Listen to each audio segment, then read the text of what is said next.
Hello, and welcome back to the Life from the Wrist podcast. It's pretty incredible that we're already basically halfway through March. I feel like this year is really flying by. Obviously there's a lot of watches that have been released or some interesting watch news that's come out. Got a few things that we're going to talk about during this podcast, some cool watches that were released, some auction news, and then we'll end off with a little bit of news about the top 50 Swiss watch brands. So, we'll start off with a really interesting Elegante that was sold on the 2nd of March in Miami.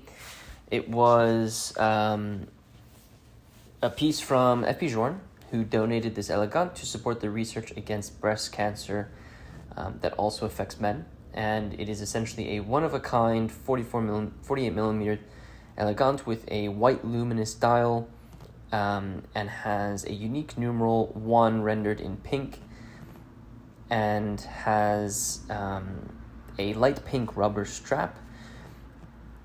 It's a pretty incredible looking piece. If you've seen pictures of it, it really does stand out. Obviously, Elegantes have become very, very popular. The watch was sold by Philips in Miami on Saturday, March 2nd at the Maison FP Journe Miami. There were a lot of different bidders who were sort of battling out, and it eventually sold for $420,000. All the proceeds from the sale are going to the Breast Cancer Research Foundation, which was founded in 1993 by Evelyn H. Lauder, and is the largest private funder of breast cancer research in the world. And it invests in a wide range of research, including prevention, diagnosis, treatment, survivorship, and metastasis. Today, breast cancer is obviously one of the most common cancers in the world, and surpassed lung cancer for the first time in 2020. About 1 in 833 men are expected to be diagnosed in the U.S. each year. And so, while male breast cancer is rare, it's typically more aggressive and more likely to be fatal. It's nice to see watch brands utilizing their watches and the platforms that they have to raise money for these types of illnesses or these types of causes. I don't know much about the Breast Cancer Research Foundation. However, the fact that all proceeds are going there, I think, is a great thing. And if the watch community can do something to help these types of causes, I really do think it's completely worth their time and energy, and obviously their generosity to donate these pieces and allow for watch collectors to raise money for these types of causes. As always, I'll leave a link in the show notes to all the things that we speak about. So if you want to see a picture and their press and FP Journe's press release about this watch that was auctioned off, you can check out the show notes. Another fairly large release that came out was that Audemars Piguet announced a Royal Oak perpetual calendar in collaboration with John Mayer, which has an incredibly gorgeous white gold case and groundbreaking crystal sky faceted dial, powered by the caliber 5134 movement, made in 200 pieces, each selling for just a little bit over $180,000. John Mayer was also announced with a new creative conduit title for Audemars Piguet. If there's anyone who I think deserves the ability to create a limited edition with Audemars Piguet, I think John Mayer is definitely the individual to do so. He's been an incredible proponent for Audemars Piguet for watches, and so it's really nice to see two powerhouses, I think, in the watch industry. Audemars Piguet as a brand, John Mayer as a collector and enthusiast.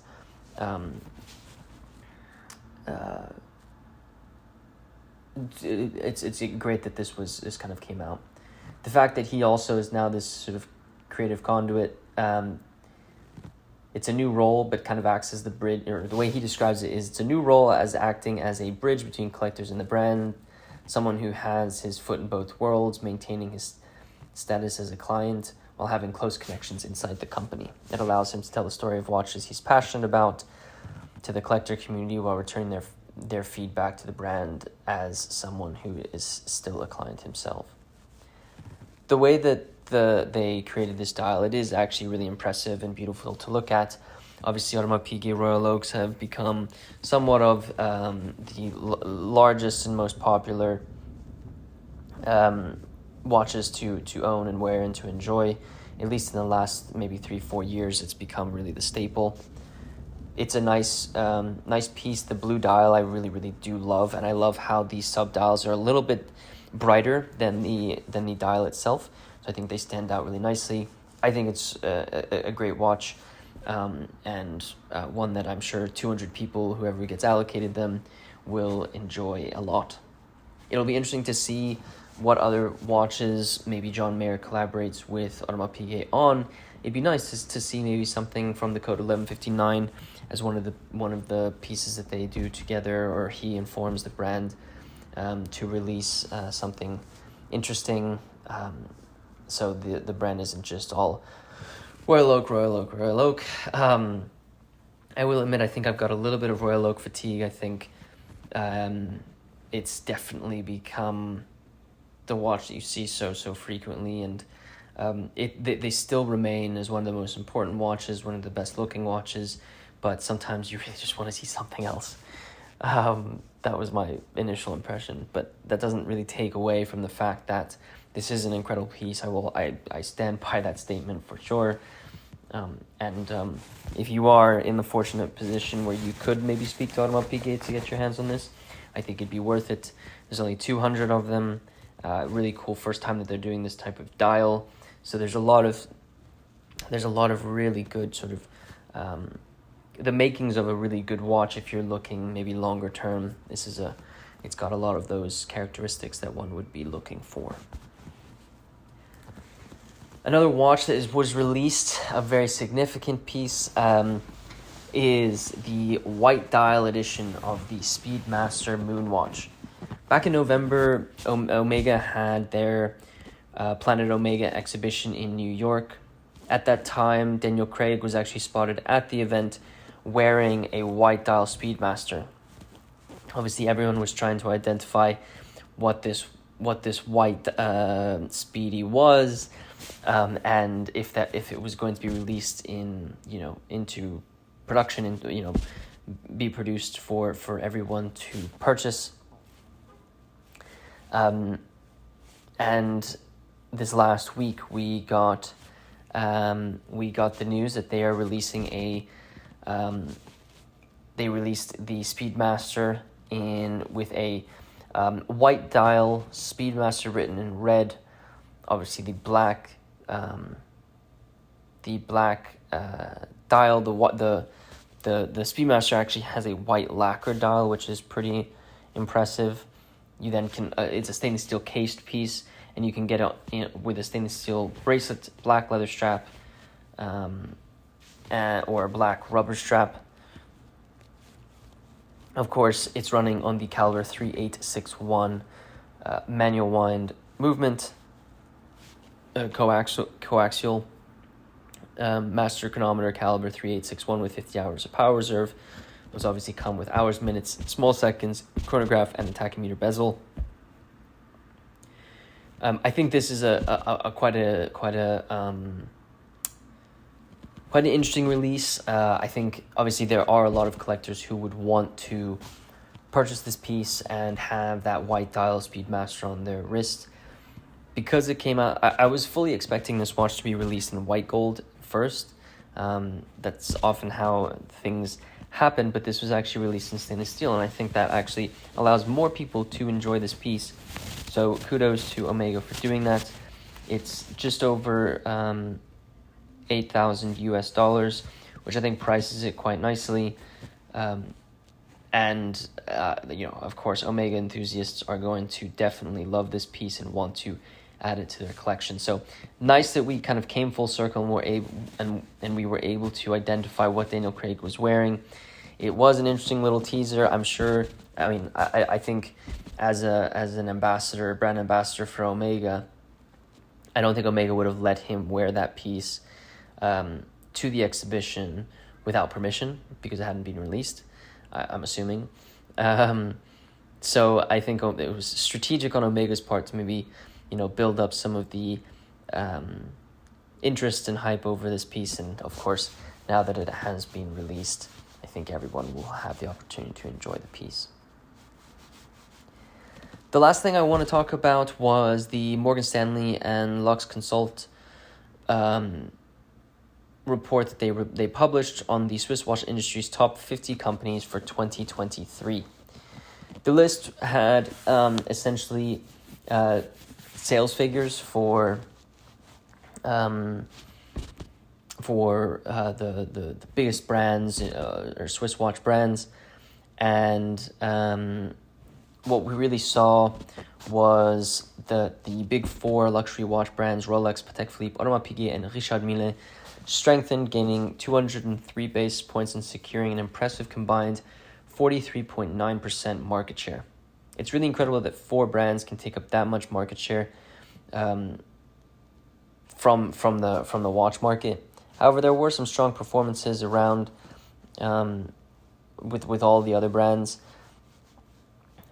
If you look at maybe some of the winners of the list, obviously, like I mentioned, Rolex, Patek Philippe, Audemars Piguet, Richard Mille were really huge, but I think there was really strong performances from Hermès, Vacheron Constantin, and the Swatch Group, who saw a lot of growth compared to last year.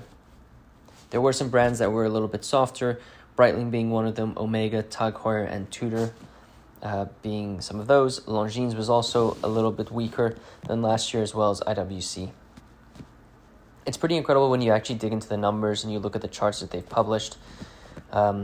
First off, if you look, Rolex has obviously dominated from 2017 to 2023 as the number one brand. Omega had that second place spot, but it was overtaken by Cartier, who really took over in 2020 and have been in that second place spot since then. Omega being in third after Cartier took over.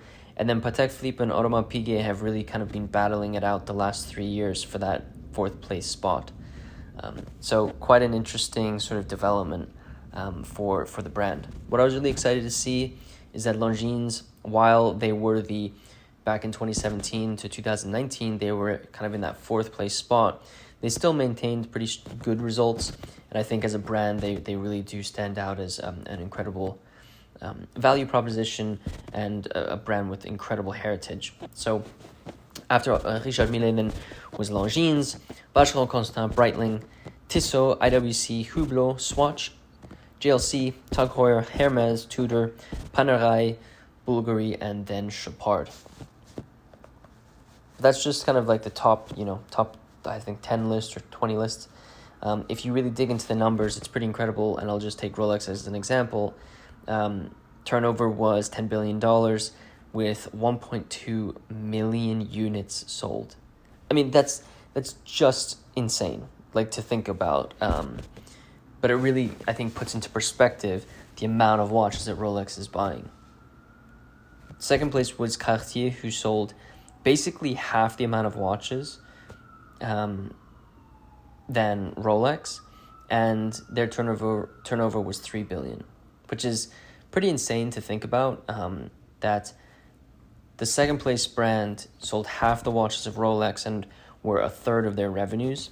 So if you really think if Cartier doubled their number of units sold, they still wouldn't be at the rate of Rolex. If you look at the brand, look for the brand that had sold the most, it was Swatch with almost 6 million units sold, 5.8 million.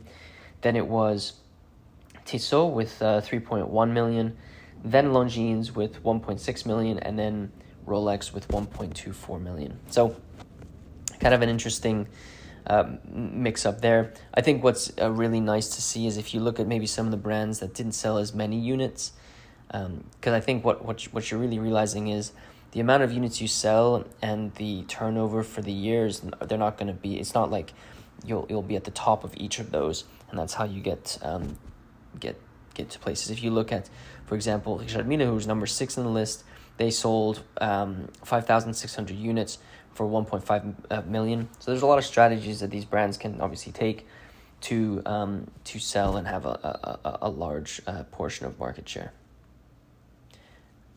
The implied retail market share, which is really interesting to sort of look at, Rolex is at 30%. So basically a third of all watches are sold are Rolexes that are sold in the market. The next largest is obviously Cartier with 8%, Omega with 7%, Audemars Piguet with 5%. Interestingly, Patek Philippe with 6%, and then you really drop off to basically 3%, 2%, and 1% market share for everyone else.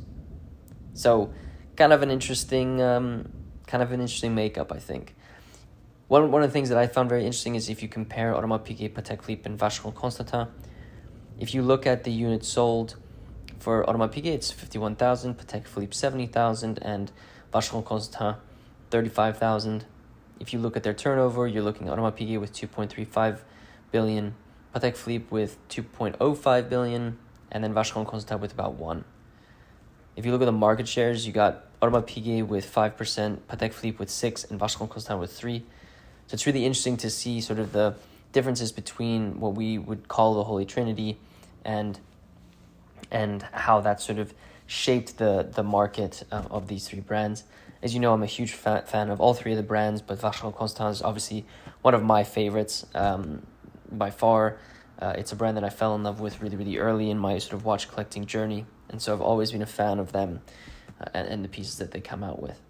And I think over the last, let's say 2 years, they've really released some great watches. What's also quite nice is if you kind of read down the list, you actually see some independents or I guess smaller watch brands come in. If you look down the list, Frank Muller actually did decently, which is kind of an interesting one. You can see Jacob & Co. on the list, FP Journe at number 37, H. Moser at 38, Grupo Forci at number 50. So kind of an interesting sort of makeup of brands. If you continue to go down the list, you'll see some of those brands that I think many of us love and enjoy. I'll leave a link in the show notes to the Revolution Watch article where they kind of posted this. They did a nice job sort of summarizing it, and I think it is worth keeping in touch with what the top 50 Swiss watch companies were in 2023. I hope you enjoyed listening to this podcast. If you are new to the channel, be sure to follow this podcast so you are notified when we upload our podcasts and you are able to listen to it as soon as it comes out.